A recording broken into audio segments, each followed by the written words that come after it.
Nous sommes aujourd'hui du côté de Marigné-Laillé en compagnie de Jean-François Clémence de l'association Bercé Naturellement. Bonjour Jean-François. Bonjour. Alors on évoque aujourd'hui avec vous un moment fort de la vie de l'association. Bercé Naturellement, c'est l'exposition photo annuelle. On en est à la 4e édition cette année. Oui, 4e édition de notre expo d'extérieur à Marigné-Laillé, puisqu'on investit complètement le centre-bourg.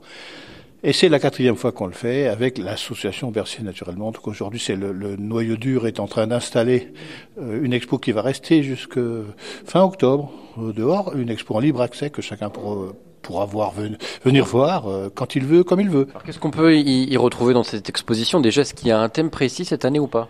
Alors le thème de cette année, évidemment, va surprendre tout le monde, c'est la forêt, mais la forêt discrète. On essaye les différents photographes, puisqu'on a 17 qui nous ont filé un coup de main, puisqu'en nous donnant le droit de présenter leurs photos, c'est du travail de 17 personnes, qui ont photographié des petites choses que tout un chacun peut voir, s'il prend le temps de les regarder, s'il prend le temps de les approcher, s'il a la patience d'attendre. Ce ne sont que des choses que l'on peut voir, chacun d'entre nous, ici, tout près de chez nous, à notre porte. Et c'est pour ça qu'on a la forêt, on l'a baptisé l'exposition, la forêt discrète. Elle n'est pas secrète, parce qu'il suffit de regarder, elle est discrète, parce qu'il faut prendre le temps de la regarder. Ben justement, ces photos, donc vous l'avez dit, des photographes, alors des locaux, des Sartois ou alors des départements aux alentours, et vous l'avez dit, avec bien des clichés qui donnent à voir ce que l'on voit chez nous. Oui, ce ne sont que des animaux de chez nous. Il n'y a pas de baleine, il n'y a pas de panthère des neiges, il n'y a pas... Non, par contre, il y a des renards, il y a des blaireaux. Ils sont là, chacun le sait. Ils sont essentiellement nocturnes, donc on les voit pas.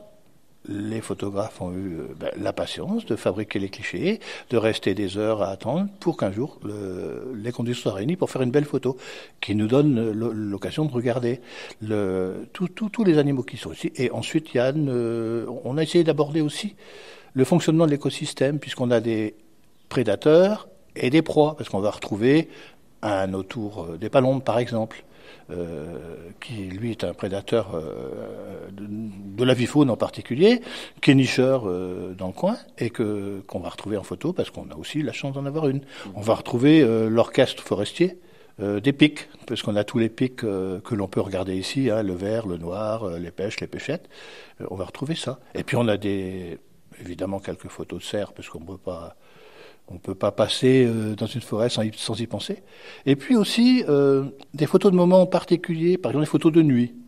Il y a la photo d'une chauve-souris en vol, un exploit technique assez intéressant, magnifique photo, qu'on pourra voir aussi dans l'exposition. Ça montre aussi tout le travail de minutie, de patience de ces photographes pour capter ces moments-là quand il faut les capter, en fait. Oui, c'est la traduction de leurs patients. Beaucoup d'entre eux sont, on dit, chasseurs photo, c'est le terme consacré. Ils ne se revendiquent pas chasseurs photo. La plupart d'entre eux sont des naturalistes de formation qui commencent par apprendre à connaître l'animal, son comportement, son biotope, ses habitudes, s'approprient un territoire et au bout d'un moment réussissent à faire des photos parce qu'ils connaissent très bien le territoire, connaissent très bien l'habitude des animaux. Et là, ça permet de faire des bonnes photos quand la lumière est là, quand il pleut pas, quand il n'est pas dérangé. Ils réussissent quand même à faire de très bonnes photos. Vous parlez de lumière justement, parfois ça donne des clichés avec de très belles couleurs. On est passé devant un exemple tout à l'heure, je me permets de le citer, plutôt sur des milieux, on va dire, aquatiques, naturels, sartois aquatiques, et des couleurs qui ressortaient vraiment et des couleurs naturelles. Oui, c'est les photos, puisque c'est celles de Dominique Beucher dont vous parlez, ce sont effectivement des choses qu'on regarde pas. C'est des petites choses. Alors déjà, on va pas très souvent dans les milieux aquatiques là où il les a faites. Il les a fait sans aucune lumière apportée, et là on voit qu'il y a des couleurs extraordinaires. Le fond de ruisseau, qui est un ruisseau ferrugineux, où il y a des ocres, des rouges qui apparaissent, que la photo donne à voir. Et du coup, comment, à Bercé Naturellement, vous avez fait la sélection de ces photos déjà? Comment est-ce que vous avez pris contact avec les photographes et quel a été en fait votre choix finalement? Comment il s'est déterminé? Alors, là, on leur transmet un thème en fin d'année. On dit voilà, la prochaine fois, on va faire ça.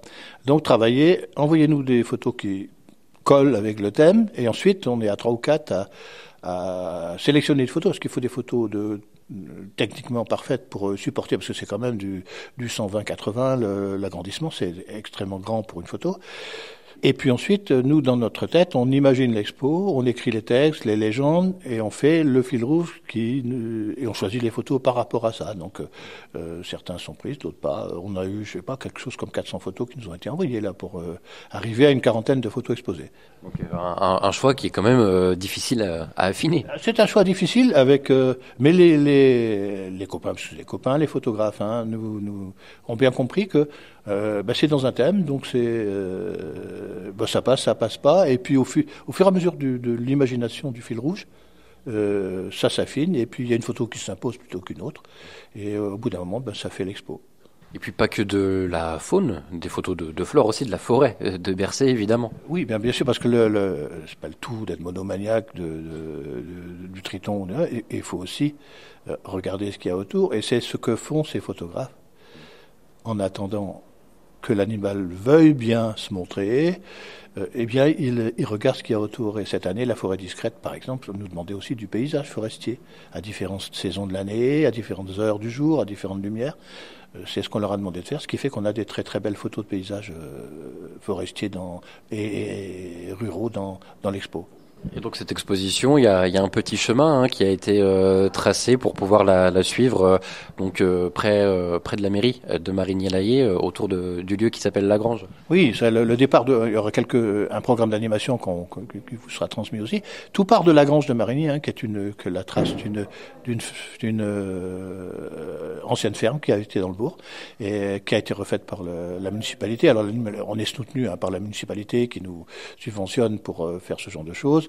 La communauté de communes, le département, le pays qui nous soutiennent, parce que c'est vraiment une œuvre collective. Et le petit cheminement, ça permet aussi de découvrir un petit peu le centre de Marigny-Laillé avant de filer vers les zones forestières. Vous évoquiez brièvement les animations. Justement, il y en aura une douzaine là qui vont être proposées durant tout l'été. Il y a 14 animations avec des partenaires. Donc il y a le département qui va nous faire 2 ou 3 sorties. Il y a la LPO pour les oiseaux, il y a le GSO, et puis l'association qui va en animer quelques-unes. Alors ce sont toutes des sorties de terrain avec quelquefois un petit moment pour voir des photos avant pour repérer ce qu'on pourrait voir, mais toutes sont des animations de terrain on a une par semaine généralement, quelquefois 2, quelquefois l'après-midi, quelquefois en soirée, voilà. Alors les oiseaux, la mare, les insectes, il y a l'Office national des forêts qui nous fait le plaisir aussi de nous en animer 1 ou 2. Donc voilà, il y a du partenariat avec le foyer rural de Jupy, avec Carnuta, enfin c'est collectif.